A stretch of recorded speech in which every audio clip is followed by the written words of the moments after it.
35वां अध्याय लक्ष्य होम और कुटी होम की विधि तथा फल। राजा बोले, अहो, आपने श्री विष्णु की आराधना से होने वाले बहुत बड़े फल का वर्णन किया।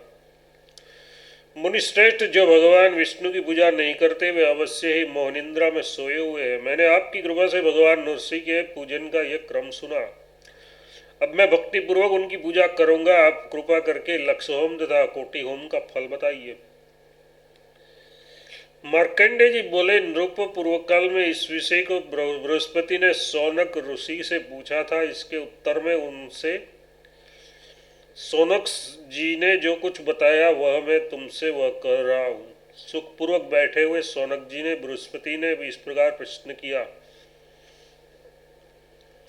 बृहस्पति जी बोले, विप्रेंद्र, लक्ष्य होम और कुटी होम के लिए जो भूमि प्रशस्त हो उसको मुझे बताइए और होम कर्म की विधि का भी वर्णन कीजिए।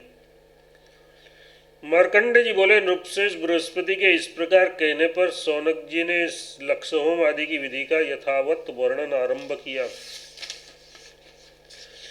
सौनक जी बोले, देव पुरोहित में लक्ष्य होम के उपयुक्त विस्तृत भूमि और उनकी शुद्धि का विशेष रूप से यथावत वर्णन करूंगा, आप सुने।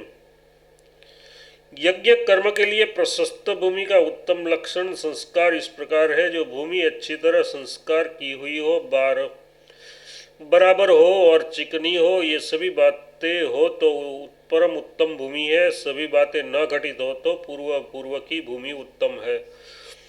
यथार्थ चिकनी के अपेक्षा बराबर भूमि अच्छी है और उससे भी सुसंस्कृत भूमि उत्तम है। ऐसी उत्तम भूमि को उरु मतलब कमर पर्यंत खोद कर उसका विशेष रूप से गंगा जल एवं पंचगव्य आदि छिड़क कर शोधन करे और कुंड के बाहर स्वच्छता के लिए मिट्टी तथा गोबर डालकर लिपाए। कुंड सब ओर से एक हाथ लंबा और इतना ही चौड़ा होना चाहिए। यही कुंड का लक्षण है। एक हाथ का सूत लेकर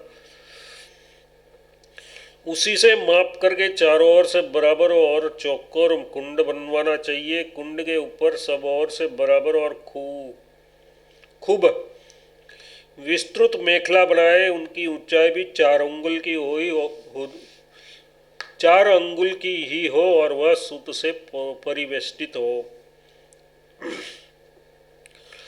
इसके बाद यजमान को चाहिए कि वह ब्राह्मणोचित कर्म का पालन करने वाले वेदवेता ब्राह्मणों को शास्त्रोक्त रीति से आमंत्रित करे। यजमान और उन ब्राह्मणों को 3 रात्रि तक विशेष रूप से ब्रह्मचर्य व्रत का पालन करना चाहिए।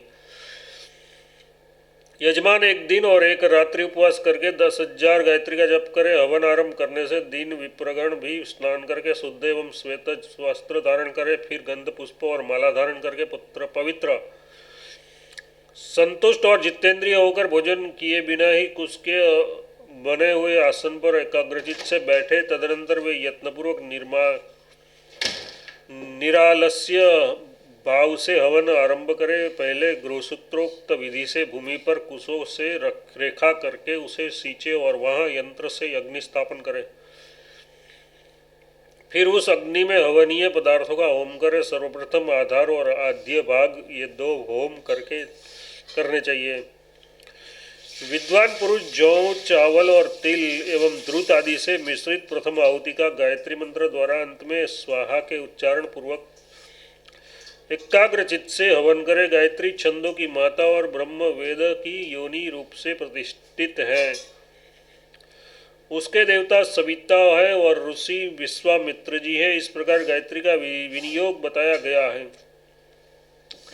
केवल गायत्री से हवन कर लेने के पश्चात भूर्भुवः स्वः इन 3 व्याहतियों सहित गायत्री मंत्र से केवल तिल का हवन करे। जब तक हवन की संख्या 1 लाख या 1 करोड़ न हो जाए तब तक भगवान विष्णु के पूजन पूर्वक तिल द्वारा हवन करते रहना चाहिए और जब तक हवन करे तब तक यजमान को चाहिए कि वह यत्नपूर्वक दिनों और अनाथों को भोजन दे। हवन समाप्त होने पर ऋत्विजों को श्रद्धापूर्वक लोभ त्याग कर यथोचित दक्षिणा दे। तत्पश्चात प्रथम स्थापित किए हुए शांति कलश के जल से उस ग्राम में रहने वाले सभी मनुष्यों विशेषतः रोगियों को अभिषेक करें। महाभाग इस प्रकार विधिवत होम का अनुष्ठान करने पर पूर्व मतलब नगर जनपद मतलब प्रांत और समस्त राष्ट्र की सारी बाधाओं को दूर करने वाली शांति निरंतर बनी रहती है।